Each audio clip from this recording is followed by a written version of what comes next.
Assalamualaikum warahmatullahi wabarakatuh.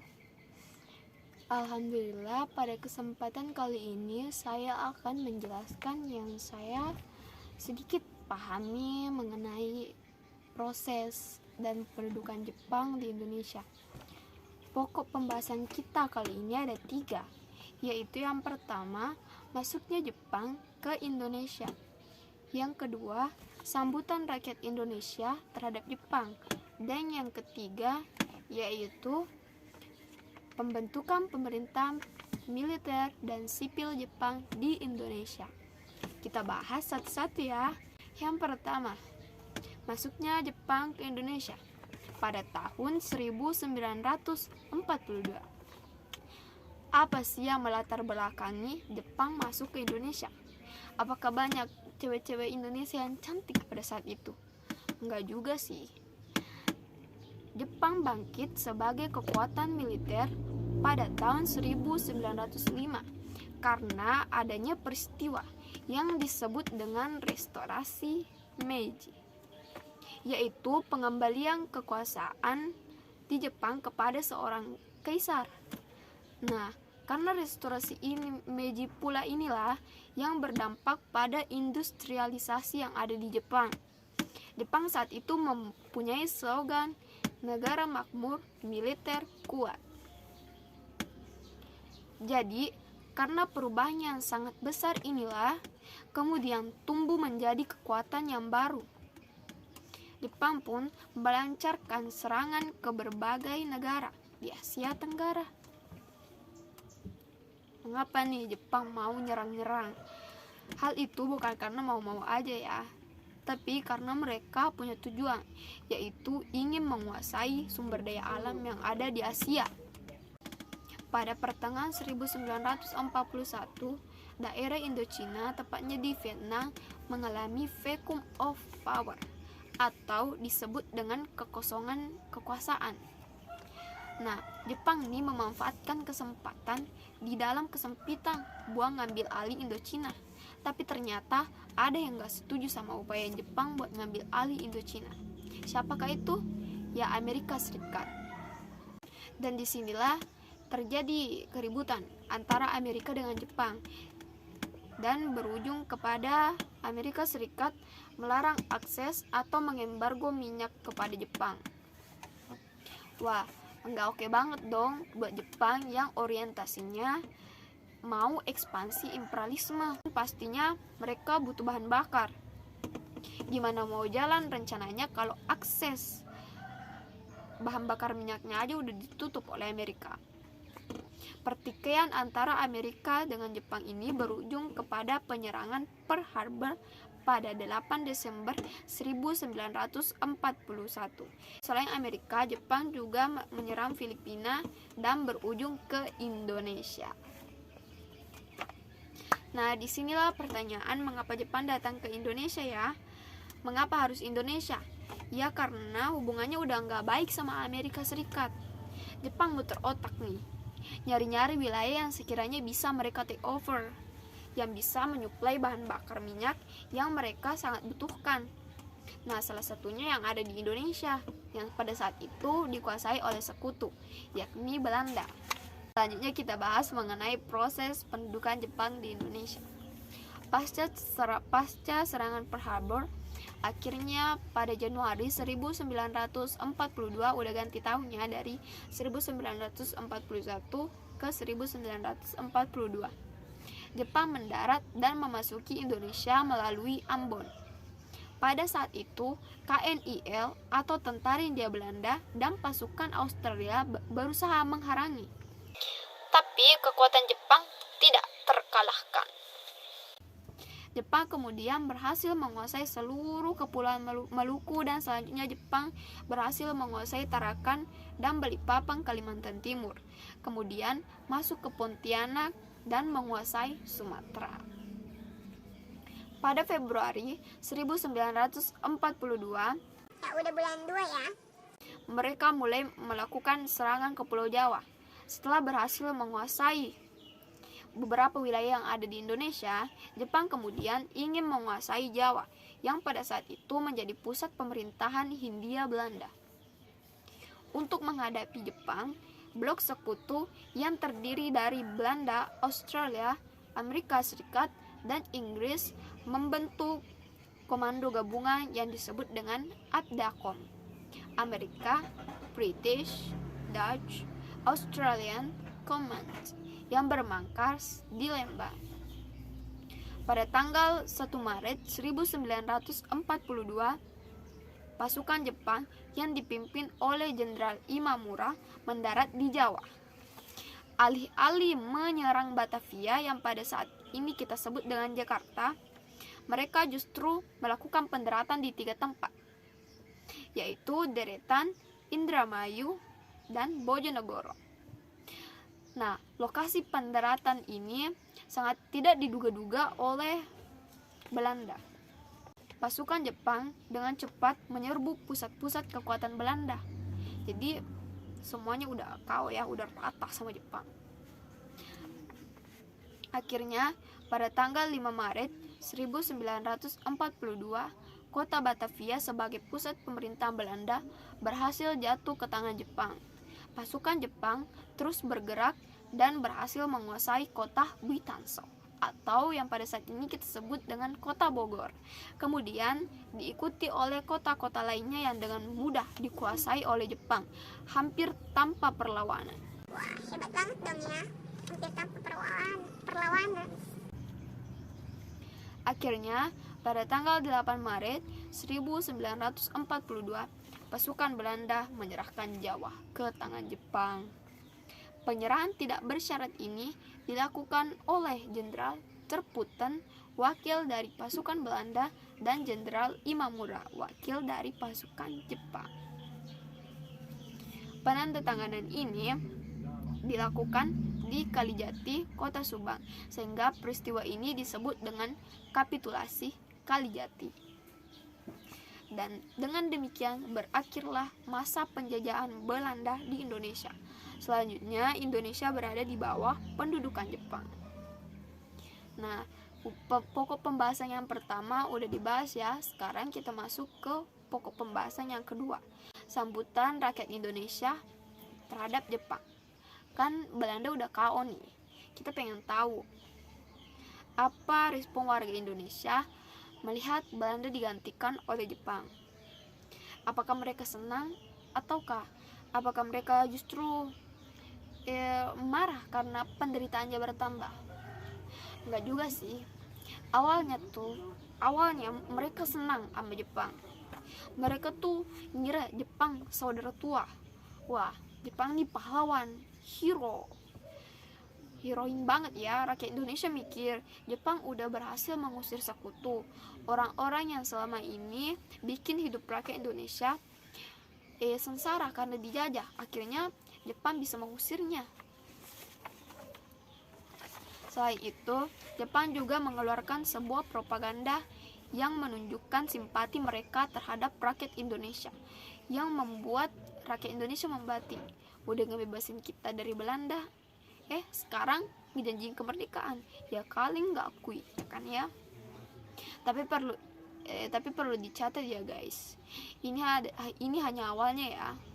Memang pada awalnya kedatangan Jepang disambut baik oleh rakyat Indonesia. Di mana-mana terucap, orang-orang mengucapkan Bansai, Bansai, Bansai, yang artinya selamat datang. Wah, mana pakai bahasa Jepang pula ya tuh kan. Jepang pun terus melakukan berbagai propaganda. Wah, menarik nggak tuh? Rakyat Indonesia didoktrin bahwa kedatangan Jepang adalah untuk membebaskan dari rakyat Indonesia dari penjajahan serta dapat memajukan kesejahteraan. Dan ini adalah beberapa propaganda yang dilakukan oleh Jepang. Yang pertama itu melalui siaran radio. Lagu Indonesia Raya diperdengarkan di samping lagu Kimigayo.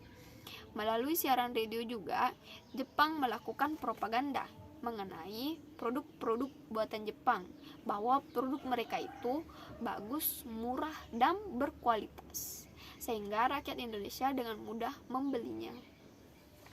Wah, promosi juga ya kan ya. Kemudian propaganda selanjutnya yaitu bendera merah putih dikibarkan di samping bendera Jepang. Maksudnya berdampingannya, bendera merah putih dan bendera Jepang dikibarkan berdampingan. Kemudian propaganda juga dilakukan melalui program Pan Asia, di mana Jepang akan memajukan dan menyatukan seluruh rakyat Asia. Untuk meneguhkan propaganda Pan Asia ini, Jepang juga membentuk gerakan 3A dengan semboyan Jepang Cahaya Asia, Jepang Pelindung Asia, Jepang Pemimpin Asia. Wah, dengan propaganda yang sebesar itu, ya kali ya rakyat Indonesia nggak ada yang tertarik. Effort Jepang itu ke Indonesia berhasil nyuri perhatian beberapa tokoh seperti Soekarno-Hatta, Suharji Suryaningrat, tapi tetap ada tokoh yang curiga sama Jepang, kayak Samratulangi, Hem Tamrin, dan Sutarjo. Mereka tuh ngira, masa iya sih ada negara asing tahu-tahu aja mau nolongin Indonesia? Pasti ada maunya nih, ada gajah di balik batu. Mereka tuh ngira kayak gitu. Di samping ada tokoh yang tertarik, ada juga tokoh yang curiga sama Jepang, dikiranya Jepang itu ada maunya. Nah, yang ketiga pokok pembahasan kita yaitu pembentukan pemerintah militer dan sipil Jepang. Setelah menduduki Indonesia, Jepang mengubah Indonesia menjadi negara yang bercorak militer. Pada tahun 1942, Jepang pun membagi Indonesia menjadi 3 pemerintah militer, yaitu pemerintah militer Angkatan Darat Sumatera yang pusatnya di Bukit Tinggi, dan yang kedua pemerintah militer Angkatan Darat Jawa dan Madura yang pusatnya di Jakarta. Yang kemudian pasukan ini ditambah dengan pasukan Angkatan Laut Jawa Madura. Dan yang ketiga pemerintah militer Angkatan Laut Kalimantan, Sulawesi, Maluku yang pusatnya berada di Makassar. Setelah membentuk pemerintah militer, Jepang pun juga membentuk pemerintahan sipil sesuai dengan Undang-Undang Nomor 28. Ini pada Agustus ya, Jepang membentuk pemerintahan sipil. Yang pertama ada yang namanya Shu, yang kedua atau Shu itu yang namanya keresidenannya, yang kedua Shi yang berarti kota, yang ketiga Ken yang berarti kabupaten, dan yang keempat Gun yang berarti kewedanan, ada yang kelima Son yang berarti kecamatan, dan yang keenam Kun yang berarti kelurahan. Shu atau keresidenan ini biasa kita sebut dengan provinsi ya teman-teman. Dan Gun atau kewedanan sekarang sudah tidak ada lagi, karena pemerintah sipil setelah Gun setelah Ken langsung loncat ke Son kabupaten, langsung loncat ke kecamatan. Jadi Gun atau kewedanannya di skip ya. Selain itu, Jepang juga membentuk Tonarigumi atau yang pada saat ini kita sebut dengan rukun tetangga atau RT. Dulu nih Tonarigumi dibentuk untuk mewarisi mengawasi gerak-gerik rakyat agar dapat dipantau oleh pemerintah Jepang. Guys, ternyata Jepang ya udah ngewarisin sistem pemerintahan dan sipil yang pada saat ini masih kita gunakan ya. Nah guys, sejak membentuk pemerintah militer, secara perlahan Jepang mulai melakukan perubahan. Mulai dari menetapkan lagu kebangsaan hanya Kimi Gayo dan melarang lagu Indonesia Raya diperdengarkan. Padahal sebelumnya kan lagu Indonesia Raya sering diperdengarkan ya. Kok sekarang malah lagu Kimi Gayo yang harusnya diperdengarkan? Lagu Indonesia udah dilarang. Selain itu, rakyat Indonesia juga dilarang mengibarkan bendera merah putih. Wah, padahal waktu ngepropagandain bendera merah putih berdampingannya dengan bendera Jepang. Kok sekarang Pas udah gak lakukan perubahannya. tiap tahun juga rakyat Indonesia harus merayakan hari raya Tankosetsu atau hari lahirnya Kaisar Hirohito. Nah guys, ternyata di balik pertolongan yang udah dikasih Jepang ke rakyat Indonesia, ada alasannya ya. Ternyata benar, ada gajah di balik batu. Ternyata cuma dimanfaatin doang guys dari awal. waktu rakyat Indonesia itu masih dipropagandain, semuanya dikibarin, bendera merah putih dikibarin, ya lagu Indonesia Raya diperdengarkan. Ternyata setelah melakukan perubahan dan sudah menarik simpati rakyat Indonesia, akhirnya Jepang membanting semuanya. Jepang, beliau menampakkan sosok aslinya yang ternyata dulunya kita ngira Jepang itu heroin banget, ternyata pas buka topeng malah jadi villain ya guys, Joker. Karena dari awal kan kita udah tahu ya, mereka itu dari awal cuma butuh stok minyak bumi. Parah sih Jepang. Mengapa kedatangan Jepang pada akhirnya menimbulkan kebencian rakyat Indonesia? Ya karena ini, setelah mendapatkan semua yang dia mau, akhirnya secara perlahan Jepang pun berubah. Beliau menampakkan sosok aslinya. Kayak permen karet ya guys. Dari awal kan manis-manis ya tuh ya, tapi pas akhirnya udah mati rasa. Dari awal emang baik banget, sampai rakyat Indonesia ngira mereka tuh heroin, tapi pas buka topeng malah jadi villain. Saya juga emosi nyeritainnya. Gerakan Romusa atau tenaga kerja paksa, mengumpulkan laki-laki secara paksa melalui Romukyokai. Kemudian mereka dikirimkan untuk melakukan pekerjaan yang sangat berat, hingga para pekerja berakhir dengan kondisi yang sangat buruk, mati atau bahkan ada yang hilang. Saking beratnya pekerjaan itu. Belum lagi nih ya, tentara-tentara Jepang juga kerap kali mengambil makanan milik rakyat Indonesia tanpa membayar dengan apapun, sehingga banyak yang kelaparan. Dan ada juga yang dinamakan dengan Jugung Yanfu, di mana perempuan-perempuan di Indonesia dijadikan sebagai tenaga penghibur bagi para tentara Jepang. PSK guys. Jugung Yanfu ini juga kerap kali mengalami kekerasan seksual oleh tentara-tentara Jepang. Wah parah banget ya, nyiksa perempuan. Gimana nggak geram coba rakyat Indonesia kalau kelakuan kayak setan. Akhirnya tuh ya, rakyat Indonesia memulai perlawanan terhadap Jepang yang bisa kita pelajari perjuangan mereka di cerita kita nantinya. Cukup sampai di sini dulu ya, saya tidak sanggup menceritakan perjuangan rakyat-rakyat kita dahulu, hero-hero kita, pahlawan-pahlawan kita. Mungkin kita harus siapin stok tisu yang banyak-banyak ya guys, karena saya sudah tidak sanggup lagi menceritakannya. Lebih dan kurangnya mohon dimaafkan. Minallahi musta'an. Wassalamualaikum warahmatullahi wabarakatuh.